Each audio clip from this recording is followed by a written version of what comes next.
Hi, this is Kristin Clark and Bobby Hood, and we're here with College Planning Untangled, where we try to simplify the college planning process for families and just make it a little bit more enjoyable. Bobby, how are you doing?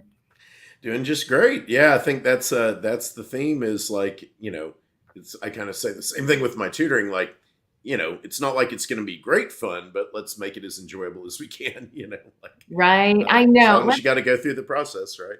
Yes, and it's a long process. So, it's one of those that, hey, if we can help families kind of put their big toe in the water and wade in and then get into the deep end once they're ready, it makes it a lot easier. And if you're listening to us today live, please put your questions in the chat. We'd love to answer those.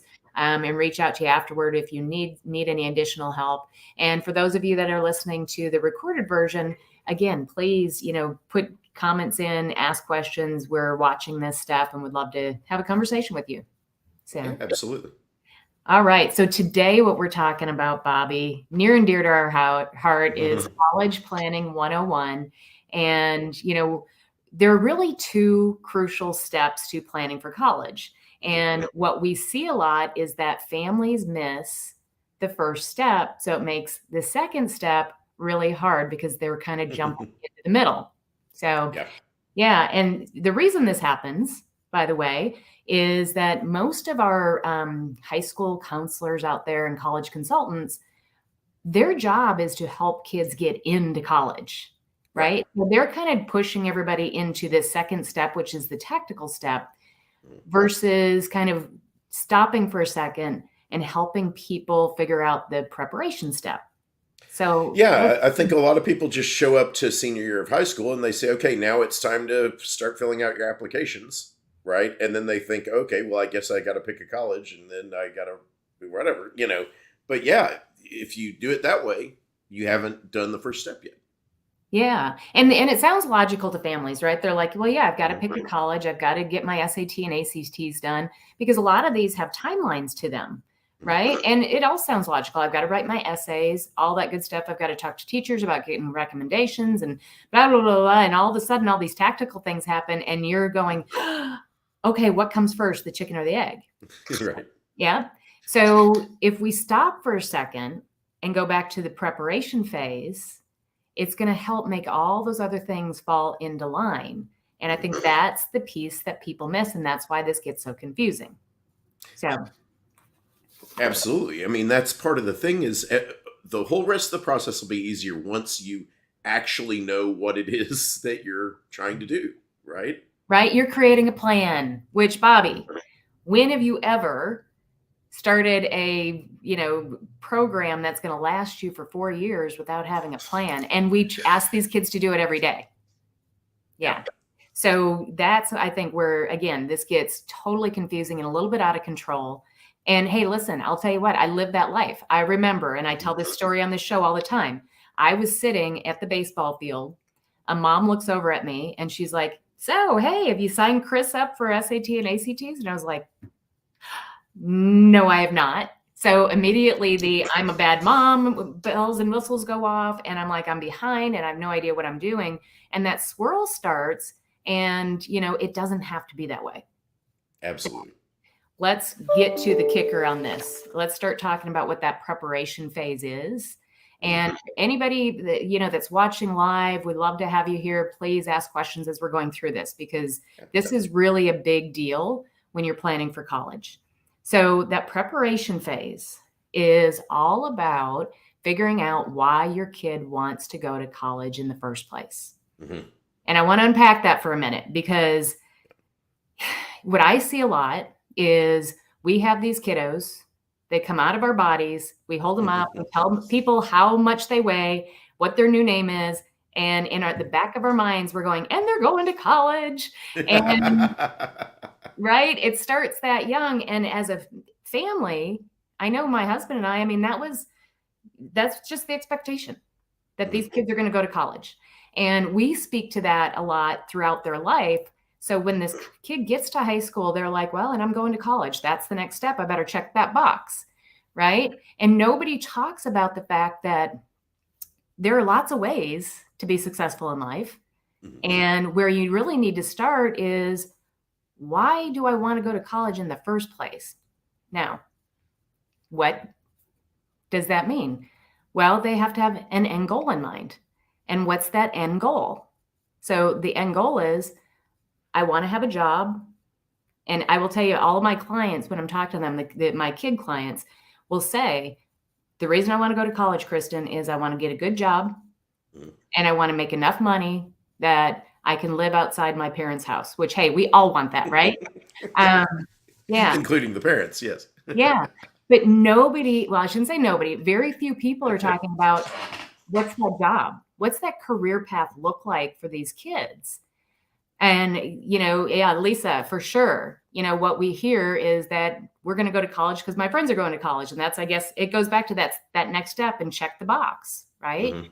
Um, so having the conversation with these kiddos about, what does that look like for you? What are your interests? What will float your boat? What's going to make you Mhm. happy when you get out of college? Absolutely. And you said, like, it is absolutely correct that, it is possible you could discover when you're figuring out what your path is, what your career might be, there are pathways other than four-year university that you might discover that you wanted to follow.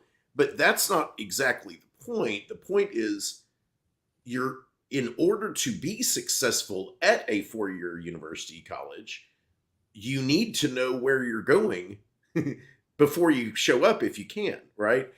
That's how you are successful, is by having some idea. Because if you go in with no idea of major, and then you might discover that the major you want is not something they even offer at that college, right? Then you get into the transferring colleges thing and all that, right? And so that's why it's great to have the expectation of going to college, but you aren't as likely to be successful or successful in 4 years, right? If you don't figure out what it is you want to do before, right? Right. Now, Bobby, we know that this starts to scare parents when Mhm. we're talking about, oh, seriously, Kristin, can a 17-year-old figure out what they want to do as far as a career? I hear Right. the question all the time. And here's my answer to that. Yes, these kids have ideas. They Mhm. absolutely have thoughts about what will interest them. Yeah. And the question is, how do we parse that out? How do we get them to talk about that and start to have these conversations earlier versus later, so Mhm. that we can start um, helping them feel confident that they have the ideas, that they know what's best for them, Mhm. and really talking that through with them and treating them like this adult that they're about to become, and helping them work through that. So I think that we don't give them enough credit, Bobby, Mhm. to not only have those conversations, but to give them the trust in themselves that they have the answer. Because at the end Yeah, of the day, they're the only ones that can answer this, right? absolutely. And I think part of it is the way you ask the question, the way you present it, which is, it's not when you say, can a 17-year-old figure out exactly what job they want in what career at what company? Well, okay, maybe not that, but you can figure out what kinds of areas you'd like to work in and what your skills are and what your passions are and what makes you excited. And that narrows it down enough to say, okay, then it would make sense for me to go to this kind of college and look at these kinds of majors, right? That's enough, right? As you always say, narrowing it down to a direction, right? That in itself will help, because now you are at least going down pathways that are in your passions and strengths, right? Absolutely. So, and one That's of the way I explain this to parents is this. Is this kid, to Bobby's point, going to know exactly what they want to do? No, none of us know what we want to do. This is a okay. lifelong journey that we're all Mhm. taking to figure out what our career path is. So if this is all the opportunities of a career that you can ever decide on, and in this circle, what we're trying to do is get this kid into the pie shape where they know that they've ruled out a lot of the things that they know they don't want to do. And once they're in that pie shape, now they get to go to college and experience all the things that college has to offer within that pie shape. So if they're going in, and I'll pick an easy one, let's say they're going in as in engineering, right? Mhm. There's several different paths they can take for engineering. And what will happen is they get to go into college, and college lets them experience. mechanical engineering, biochemical engineering, civil engineering, all the different things so that they can say, oh, you know what?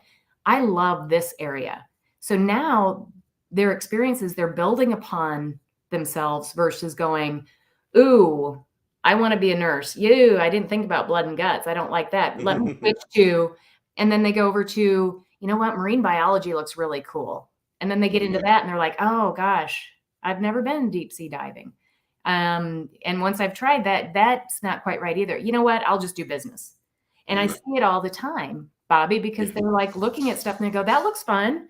And we want them to do that. We want them to explore it, but let's explore it before we spend a bunch of money to send them to college. Right. Absolutely. Yeah.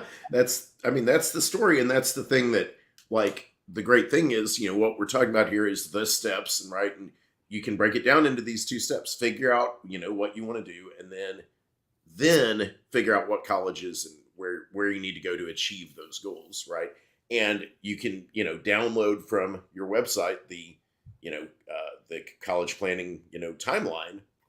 And that tells you all these questions, these conversations to have. It's a pretty simple process, right? You just kind of got to start out by doing it, right? Right. And I'm going to put this in the chat to get our college planning timeline. Yeah. So let's back up for a minute for the people that have just joined. So we're talking about, there's really 2 steps to planning for college, right? The first one is the preparation phase, which we've been talking about, and that is figuring out why this kid wants to go to college. By figuring out the career path and what's going to make them happy as far as something that they're going to do for the next 30, 40, 50 years of their life. Once they've done that, once you kind of get that baseline, now you get into the step number 2, which is that tactical phase.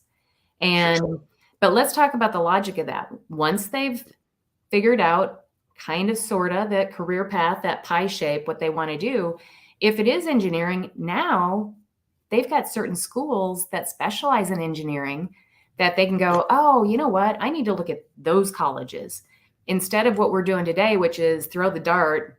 And usually what that means is you've got about 13 to 15 colleges within a few hundred miles of your house that these kids choose from. And you know what? And that's okay too. But when you put a little bit more logic behind it, now it seems more relevant for the kids to go, okay, let me think about these colleges. Yeah. Right? Because there's a reason to go there. So, yeah. So once we have determined which colleges they want to go visit, that's a big part of this tactical step. Now, as parents, you got to think, okay, how much do all these colleges cost? That's part of this tactical step.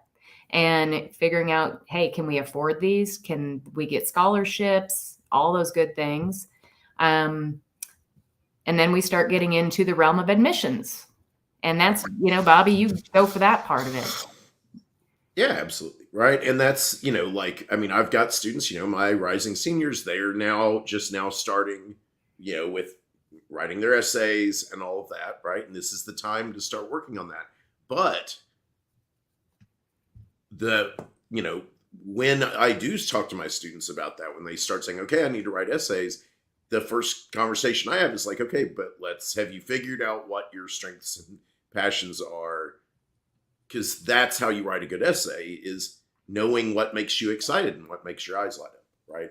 That's step 1 of the process. Well, and you bring up a good point too, for these colleges, when they're looking at essays, when you have a kid that walks in that knows why they want to be there, it's a lot easier for them to write a meaningful essay to make that happen. So, hopefully people are starting to see how all these things start to, domino effect.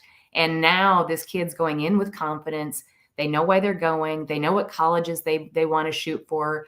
They know what essay want to write. Good topics for their essays, yeah. And then they also know what scores they need, their SAT and ACT scores, to get into that school. I got to tell you, Bobby, it drives me crazy when I hear people go, I want to get a good score. And I'm like, what's a good score? Yeah. Right? It depends on what you're trying to accomplish. Absolutely. You might only need a 26 on your ACT to get into the school that you want to get into, to be able to do the thing you want to do. Right? You might only need a 26. Absolutely.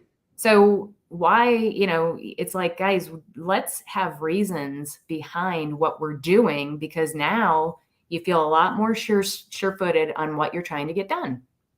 Yeah. Yep, absolutely. Yeah.